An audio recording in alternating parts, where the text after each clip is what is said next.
Welcome everybody to episode 10 of the Timely Pursuits channel. I'm Azad. And I'm Kevin. And we're here to deliver this casual and informative, opinionated and superfluous show where we talk about horological happenings and what's going on with our watch collecting lives.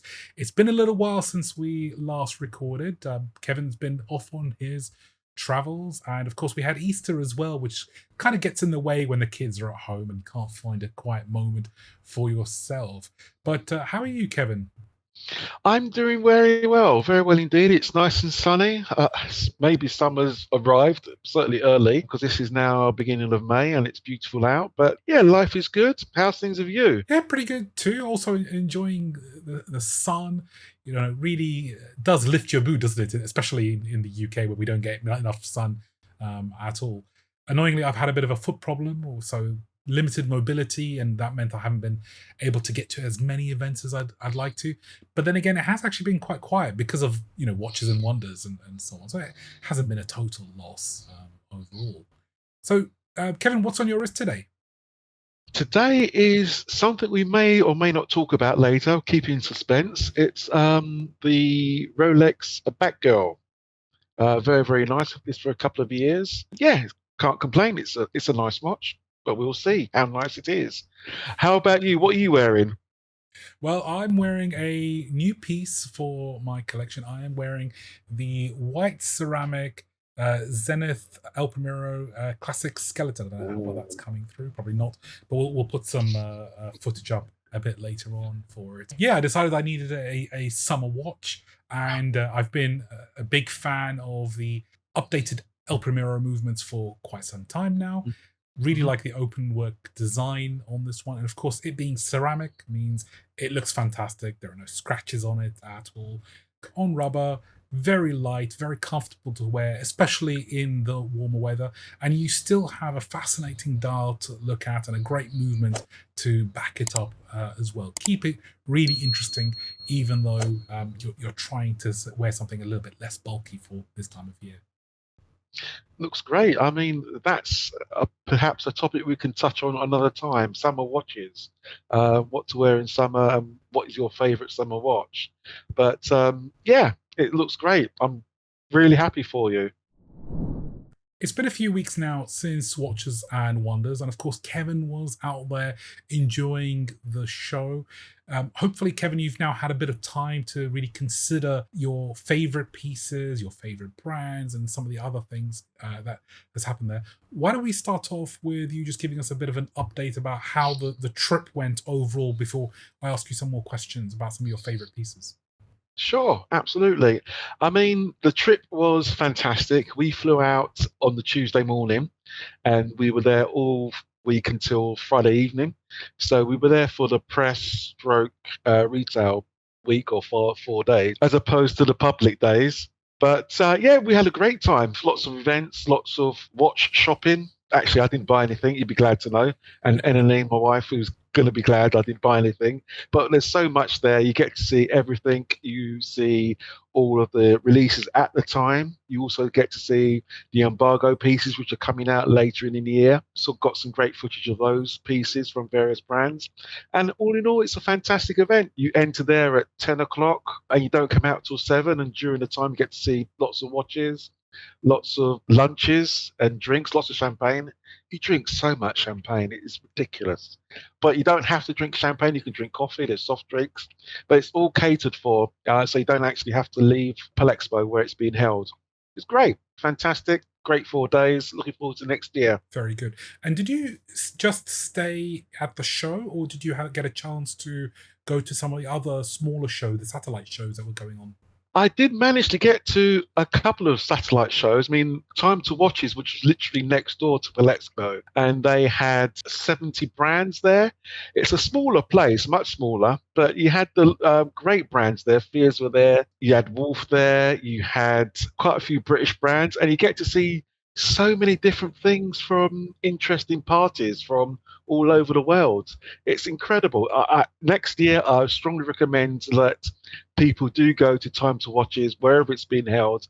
It's an incredible space, and you get to see the up and coming, not so much micro brands, but brands which are slightly bigger than that. I mean, I was going to mention Zin, but they're quite big. But they were there. Ming were there over for the first time. Incredible, and you get to see them, speak to the CEOs, the designers. It's a fantastic space, and I really strongly recommend that people go. And what was the other one that you managed to get to? I did go to the Beau-Rivage for a few hours as well. There they had the likes of Philip Dufour was there, Richard from Studio Underdog was there, Satori Billard, had a very, very good chat with him, what's coming up. And yeah, it was great. You just walk in, no real appointments were needed.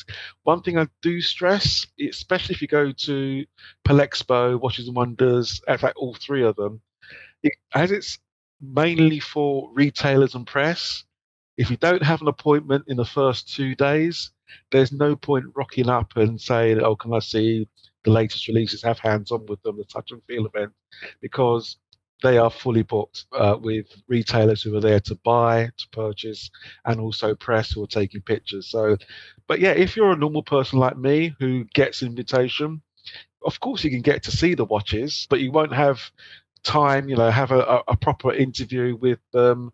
You won't have time to actually touch and feel the watches until a couple of days into the week. So that was the same with Time to Watches and Beau-Rivage. You had to have appointments to basically see the watches, because these are small places. The brands at Time to Watches had a space of, say, 6 foot, and they had meetings with press as well as retailers as well. So it's a much smaller space, but you do get to see the new releases.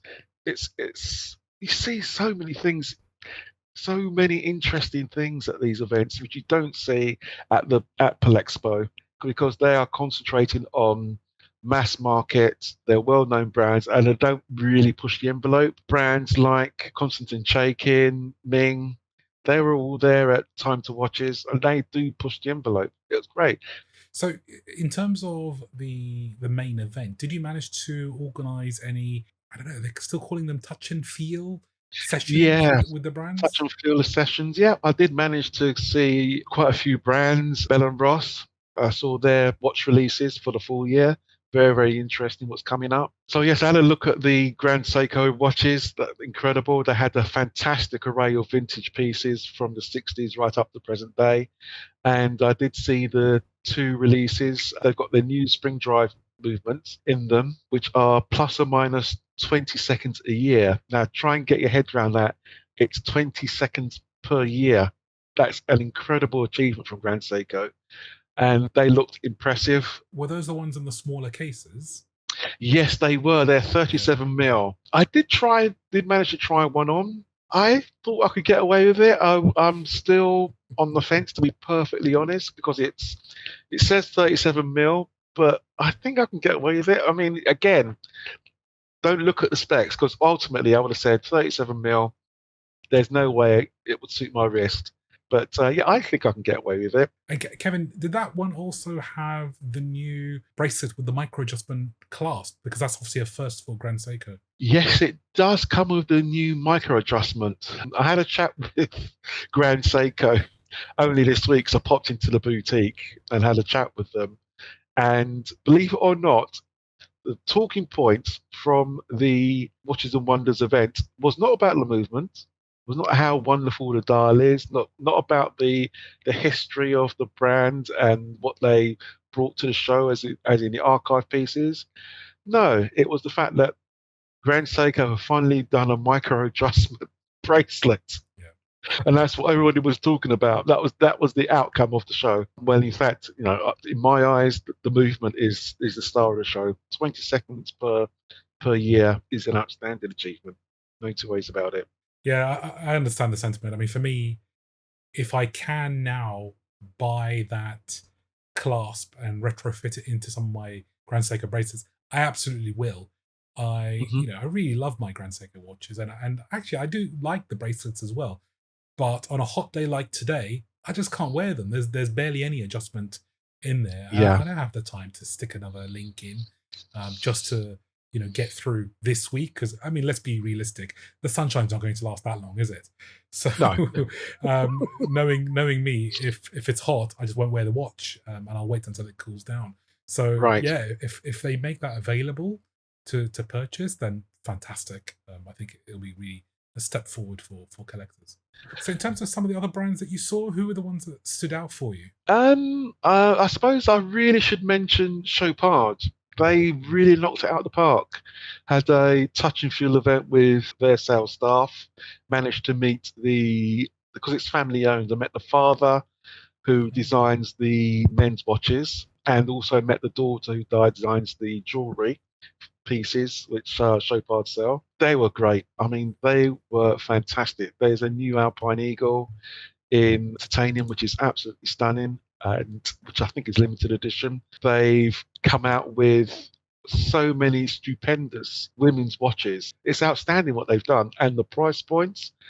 Okay, I want to make this clear. They are expensive, and they are a considered purchase, but for what you're getting, they are outstanding value.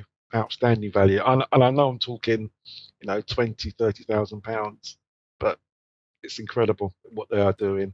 So they really, really impressed me. Another brand which impressed me was ORIS. They've had a massive rethink about branding.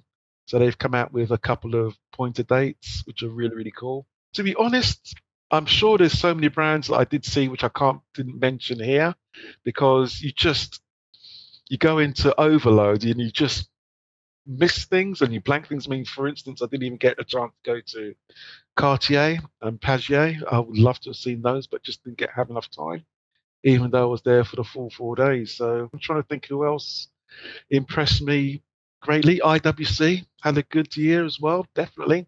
JLC, of course, with their Reverso, with that gold bracelet. Stunning pieces. Stunning, absolutely stunning. You have to try those on if you get a chance. For me, obviously, watching it from a distance, I felt that JLC had a really fantastic showing this year. Not only that gold Milanese bracelet on the Reverso, but I really loved the World Timer Reverso as well that they came out with. I think that was one of my favorites.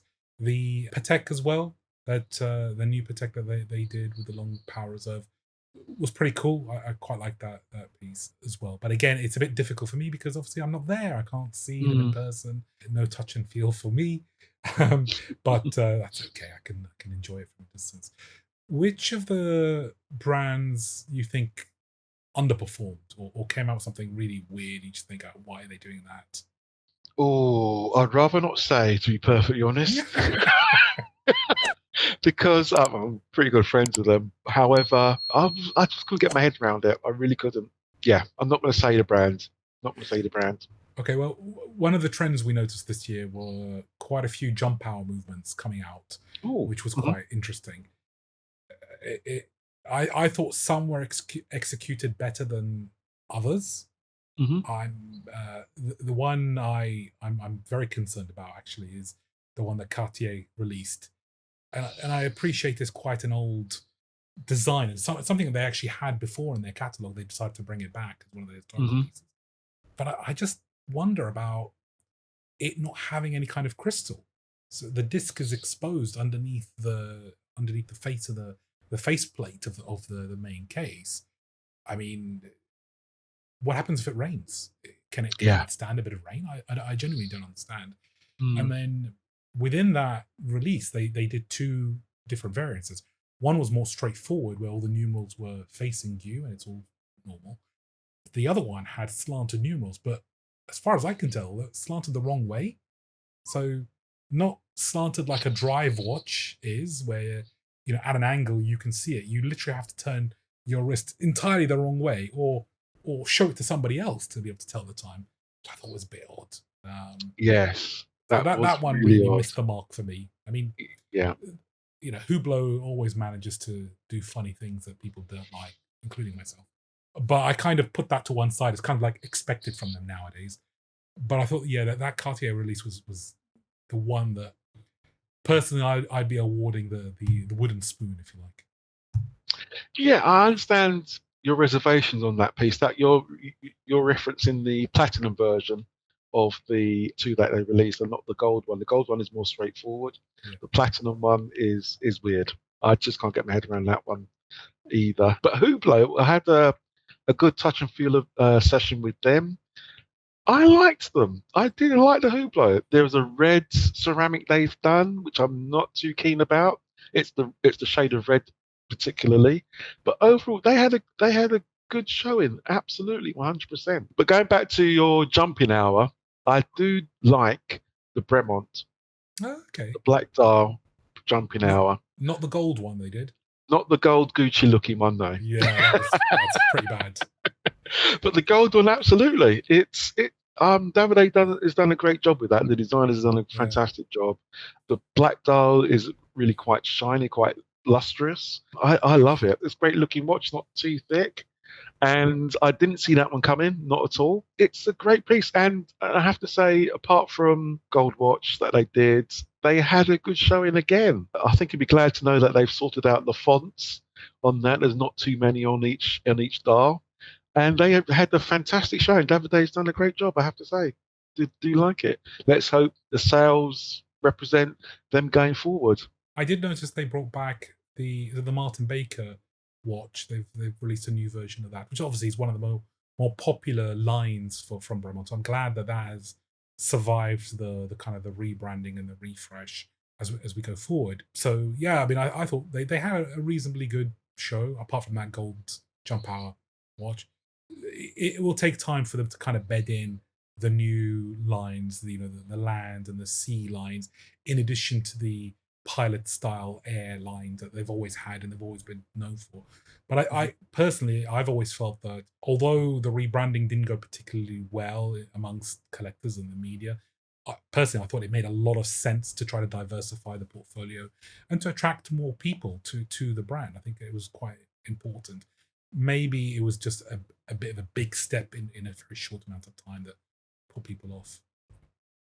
Yes, I agree. I totally agree with your sentiments about the branding, and perhaps it was just too big a step and it wasn't gradual, so people could get used to it. But yeah, hopefully best for the future with Bremont. Now, Kevin, we can't talk about Watches and Wonders without talking about the big R.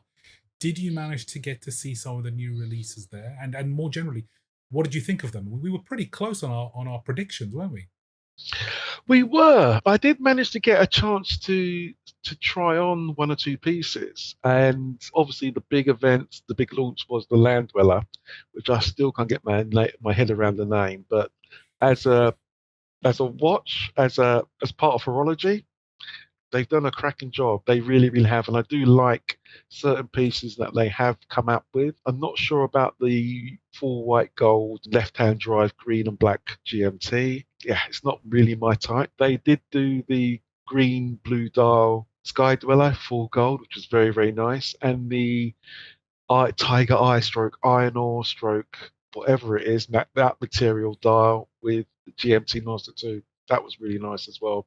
In the metal, that is a stunning piece. Absolutely stunning. So will you be rushing to your authorized dealer to get your name down for one of those? It so happens that I haven't. You'd be surprised to know. No, I think it's 37,000. I think, which is a lot of money. But for which one? For the Iron Tiger Eye, whatever they've called it, that full gold version. It's just not bad money, and I'm sure there's going to be a huge waiting list for that. Same with the Tiffany Daytona. That's very, very popular. It's going to be certainly in Miami and Italy. It's funny enough, we were having a touch and feel event with the rep for Germany and Europe, and she was differentiating between different watches and different countries, and she was saying adamantly the Germans would not purchase that Tiffany Daytona, whilst down in Italy that's going to be the number one requested watch, guaranteed. It's bizarre, totally bizarre. Different countries have different requirements, and it's obviously to do with countries' personalities and what they want to show and how they want to show their wealth. That's an interesting point. I mean, obviously, the Germanic society is a bit more austere in their behaviour, but I kind of also think that Tiffany blue dial is much more of a summery watch colour, and of course, Italy enjoys a longer summer season, shall we say, than absolutely the Germans. Now, the other brand that I wanted to quickly chat about was Tudor. And the reason for that is I went to see my AD just a week or so after Watches and Wonders, really just to gauge where the demand has been for some of the new releases. And it's interesting. Maybe it's a sign of the economy at the moment and the current situation, or maybe it's just the releases themselves. He said that, yes, there's been a lot of interest in the new Rolex pieces. Of course, that's always the case. But for Tudor, there's no wait list for any of the new releases, which I thought was really interesting. He said they already have stock of all the new models. Anything that has just been released is available, and there's no waiting list at all. There's just not been the demand as there has been in prior years. Now, that is excluding the new colorful chronographs, which we've discussed recently, the Miami chronographs. Those are on, absolutely, there is a long waiting list for those. But none of the new pieces, not the new Pelagos, none of those have got any kind of demand, which I thought was quite interesting. What do you think, Kevin? Yeah, that is interesting. And to be honest, I'm not surprised because there's certain factors which obviously affect sales, certainly in the UK. One is the colour. Another thing is the market as it stands at the moment. We are, because of what's happening with the Swiss watch world and what's happening in the States with regards to tariffs, everybody's tightening their belts a little bit. And if nothing grabs you straight away from watch releases, people are going to be on the fence until they decide it's a safe purchase. I.e., of course, you're going to buy a watch and it's going to depreciate, but you're willing to take the hit. And obviously, the watch releases themselves were okay. There was nothing stellar, if you ask me. The new burgundy red, it's okay. It's a nice watch, nice color, but that doesn't grab me. It obviously may grab one or two other people, but it certainly doesn't appeal to me. It's just a different colorway. That's all it is. The same watch, different colorway. So I'm not surprised that they have stock currently of the new Pelagos and the new Black Bay range. But yeah, it's nice. But I have to say, while I remember, a big thank you to the Tudor rep at Watches and Wonders, the tall, handsome chap. He knows who he is. He speaks 5 languages. Such a nice guy. He remembered me from last year and my wife. We had a private showing of the whole boutique and managed to go up right upstairs and had a chat. Really, really nice guy. Hats off to me and thank you very, very much. I don't know if he watches this, but I want to say thank you to him personally, even though I can't remember his name. Moving on now to one of the big new releases post Watches of Wonders, of course, and that is from Christopher Ward. Now, Kevin, you've been at a number of these events recently, and you've had a chance to get hands-on, I believe, with the new release. Why don't you tell us more about it? Yes, I've been fortunate enough to see the watch in person. I was invited to the BAFTA filming of BAFTA to see the new film from Christopher Ward about the design and production process and what goes behind the release of the new Christopher Ward Loco, or 12 Loco, I think it's the actual name. The watch itself is incredible, I have to say. Comes in 4 colours, sort of a white, a blackish grey, orange, and an electric blue, I suppose you could call it that. But the shades are pretty punchy. I've had hands-on with them, and they are pretty impressive. At price point of about £4,000 on the rubber. I think it's a very, very good piece of marketing, I should say, because when I spoke to them, they initially wanted to do it in titanium, but it was coming in over the £4,000 mark, so they reverted it to steel and bring it under because they were concerned about the price point, which is great to hear from a brand. They're concerned about people's wallets and how much people are willing to spend on a watch. At £4,000, it's a bit of a bargain. It is incredible. 144-hour power reserve. It has the balance wheel above the plate, and it's their own in-house movement. So it's a very cool piece. They will be releasing another batch probably later on in the year because this was limited to 750 pieces and it's sold out within 36 hours, which is great news for Christopher Ward. And I think it could be another GPHG winner. I really do. It's a great achievement from the team at Christopher Ward. This is now, I believe, and they haven't specified all the information, but this is their third in-house movement now, following the SH21.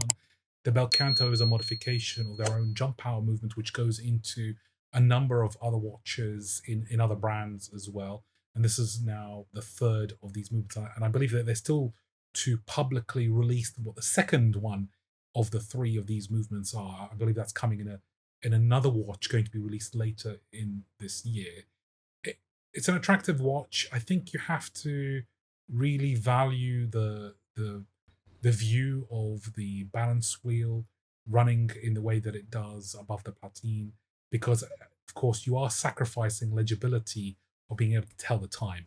There is no running seconds hand, so they can't get it COSC certified as far as I'm aware, because you do need to have a seconds hand to be able to tell the accuracy, of course, of the watch. Although I think, are they stating it to be plus and minus 7 seconds per day?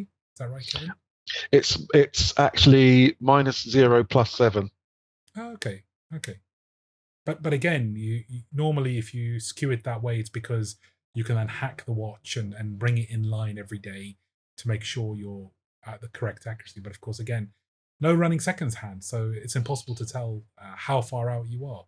Unless you've got a time graph, you can stick it on that and figure out roughly what the beat rate is doing and how well the watch is running. Yeah, you're absolutely right. I mean, to say it's their third in-house caliber, but it just looks a cross between an Armstrong on the back and Girard-Perregaux with the bridges at the front. And, a watch like that will cost you, 3 times as much at minimum, certainly for a Girard-Perregaux, probably more. So it's a great piece of design. You're getting a fantastic looking watch. Okay, the movement or the tolerance could be better, but I think it's a bit of a steal at that sort of price point. Now, they sort of describe it as a cross between the Belcanto in the kind of the dark configuration and the 12, given that they use the kind of the 12-sided bezel. Although, of course, the case thickness of the Loco is quite a lot thicker than the 12. That's one of the unique selling points of the 12, is how slim those are. So I have to ask you, Kevin, did you put your name down? Have you pre-ordered this, or are you thinking about it at all? I am thinking about it. I didn't put my name down for this particular one. My favorite combination is the, believe it or not, orange dial with a white strap. I mean, that's a great summer look, in my opinion. Again, we may have to talk about our summer watches in a different episode, but I think that's a beautiful looking piece.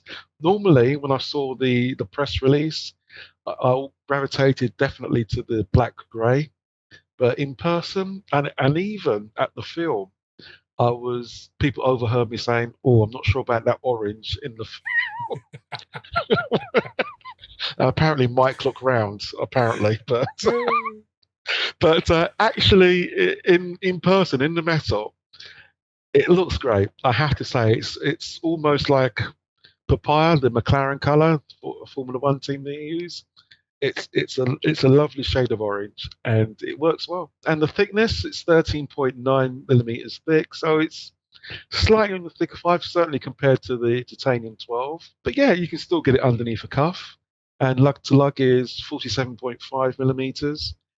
Yeah, okay, it's still, but I think it's still great value for money. I really do like it a lot, and we'll see what other colors they come out with later on in the year. So, Azad, the big question is, are you convinced? Are you going to get one from Christopher Ward? Now, Kevin, you know, and I think most people that watch the show know that I have been a big fan of Christopher Ward. I own quite a few pieces, more than a watch box full of pieces, including the Belcanto, the original blue one, and the titanium 12 as well. Unfortunately, though, this past year, that love for Christopher Ward has slowly been destroyed by, frankly, their pretty poor quality control and their customer service. Unfortunately, when I pre-ordered the June watch, which we highlighted at an earlier episode earlier this year, I found myself waiting an excessively long time to get hold of the watch, even though I'd managed to pre-order it ahead of the official launch. to the public. Didn't get very good communication back. In fact, I got no communication back when I was trying to chase it at the time.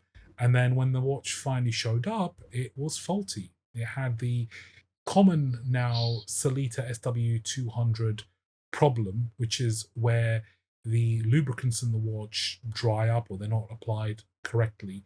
And then suddenly, when you're trying to wind the watch, it no longer winds the mainspring. Instead, it just moves the rotor around, looking a little bit like a helicopter, which I'll show on the screen.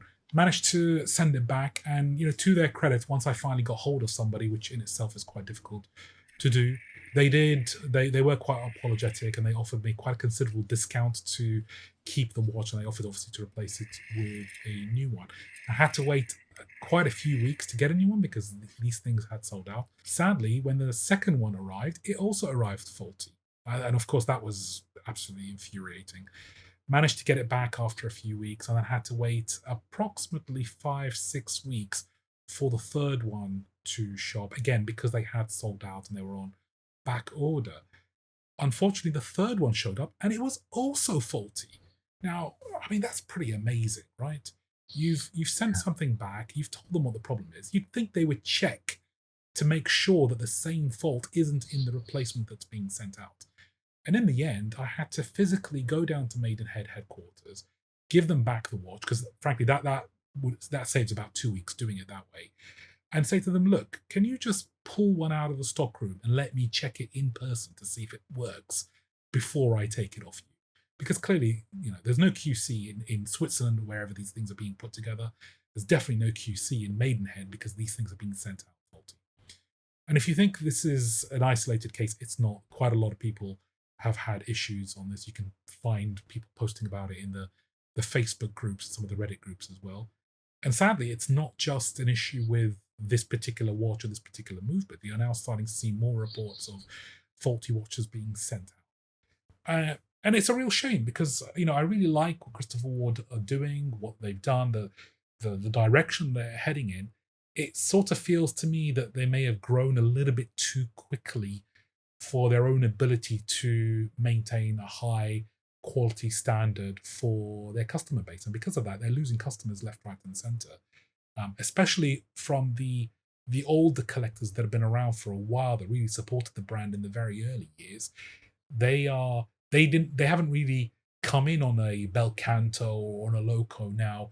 They came in on the some of the older models, and they're finding that the QC is letting them down, and so is the customer service. Yeah, that's a real shame. I mean, it's so easy to lose a customer you've already had than to gain a new one, and it's a shame that they are falling into that trap. They have expanded a bit, but obviously the sale of the Belcanto and the press around it and the achievement they've received around that particular model has escalated their presence effectively, and people want to buy more and more watches from them, which is fantastic. Yeah. But on the other side, they've obviously need to up the sales staff, up the QC level, and up the customer support to match the increase in sales. And I know they're getting there, but it does take time. It's a shame that they've lost certainly you as a customer. It really, really is. Yeah, and putting Christopher Ward to one side, I mean, the other thing I would mention is any new, and I'm talking about brand new movement, you do need to be careful with. Problems can arise, and you won't necessarily see it in the first year or 2 years, or maybe even 3 years. I mean, luckily, Christopher Ward is quite generous with their warranty, but in general, if you're looking at a brand new movement, especially if it's not an iteration of an existing movement, then you do need to just be a little bit careful about how much testing has gone into the functionality of the movement, the resistance of the movement, and just be aware that if you need to get it serviced, it's got to go back to that brand, which of course they typically charge a nice premium compared to a regular watchmaker. That's more general advice than specifically around Christopher Ward. But of course, like I said, this is a brand new movement, untested as far as we're aware in terms of the public. Yes, you're right. And initially, the Loco was going to be limited to 1,000 pieces at launch. They scaled it back to 750, which is still a lower number than they would normally have. And the whole premise around the 1,000 or 750 was to ensure that, firstly, everybody got their watch before the next release or the next drop happened regarding the Loco. And also, if there were any issues, people would come back very, very quickly and get it repaired sooner rather than later. Obviously, it's still an issue if there is 40. I expect there to be one or two, to be perfect, just the law of averages. But yeah, to get things resolved, as you say, it's a new movement. Hopefully, there won't be too many returns and complaints about the movement not working properly. And they go again when everybody's got and everybody's received their watches and they're happy. And I mean, even with the Belcanto release, I mean, I'd say that that one was a little bit more straightforward because it was a derivative of a previous movement. But even there have been known issues now cropping up. Quite a few people posting about some of the problems that they've had with theirs over time. Some of them arriving faulty to begin with. So, this can happen with any brand and with any movement as well. But in my experience, when it's the same problem being repeated 3 times in a row for the same customer, that's a pretty bad sign. That's a pretty bad sign. Worse still, no proper apology, no reaching out from Mike or anybody like that. I mean, don't get me wrong, I'm not a celebrity. He doesn't know who I am. I've met him a couple of times and we've had a chat and so on. But you would think when they're aware of somebody having such a bad experience, they'd go to a bit more of an effort to make it up to that customer, which, I mean, clearly they don't, and they're not that interested. They're moving on with the next biggest and best release that they've got coming. I'm sure they are. They do take people's concerns on board, but obviously they can't reach out to everybody. But yeah, we'll see what happens. Are you suggesting there's so many people that they can't possibly reach out to them, Kevin? No, not at all. I'm suggesting that they don't have enough people in working for Christopher Ward in their customer services department. That's all I'm saying. In their customer service. Well, that brings us to the end of episode 10 of the Timely Pursuits channel. We really hope that you've enjoyed this latest one. It's been a little while, but we've certainly enjoyed putting it together for yourselves. If you did like this episode, please feel free to hit the like button, subscribe, and also hit the notification bell icon to be notified of notification episodes. If you'd like to follow me further, you can find me on Instagram with the handle az.time, or you can also look at the other YouTube channel, AZ-Time. What about you, Kevin? Yes, it's been great to come back and do another video. Obviously, please like, subscribe, and comment below. We'd like to read your comments and obviously interact with our viewers. You can get me on Instagram, which is Kevin_Roberts100. But please like, subscribe, and comment below. And please give us some ideas about future episodes you'd like us to talk about. Thanks for watching. Goodbye. Goodbye, all. Goodbye, all.